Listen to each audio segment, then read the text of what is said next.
Hello, today we're reading Chapter 11 of James and the Giant Peach. James's large, frightened eyes traveled slowly around the room. The creatures, some sitting on chairs, others reclining on a sofa, were all watching him intently. Creatures? Or were they insects? An insect is usually something rather small, is it not? A grasshopper, for example, is an insect. So what would you call it if you saw a grasshopper as large as a dog? As large as a large dog. You could hardly call that an insect, could you? There was an old green grasshopper as large as a large dog sitting on a stool directly across the room from James now. And next to the old green grasshopper, there was an enormous spider.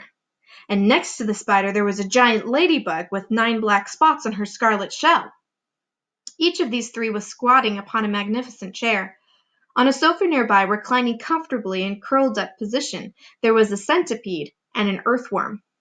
On the floor, over in the far corner, there was something thick and white that looked as though it might be a silkworm. But it was sleeping soundly, and nobody was paying any attention to it.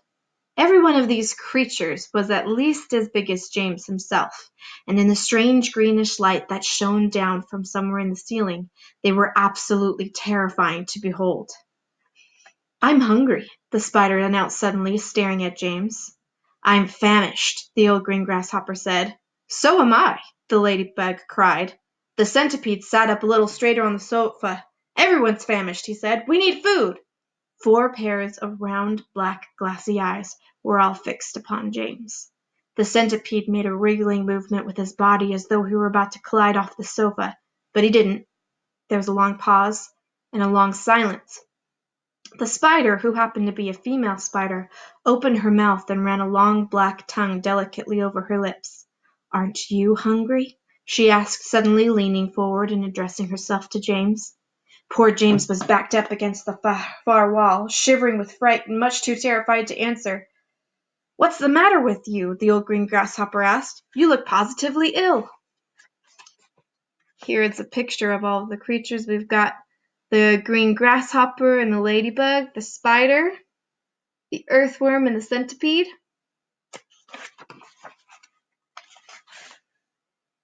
"He looks as though he's going to faint any second," the centipede said. "Oh my goodness, the poor thing," the ladybug cried. "I do believe he thinks it's him that we are wanting to eat." There was a roar of laughter from all sides. Oh dear, they said. "What an awful thought." "You mustn't be frightened," the ladybug said kindly. "We wouldn't dream of hurting you. You're one of us now. Didn't you know that? You're one of the crew. We're all in the same boat."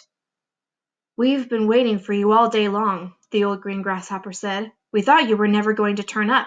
I'm glad you made it." "So cheer up, my boy, cheer up," the centipede said.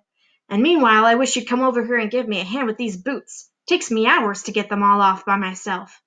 And that's the end of chapter 11.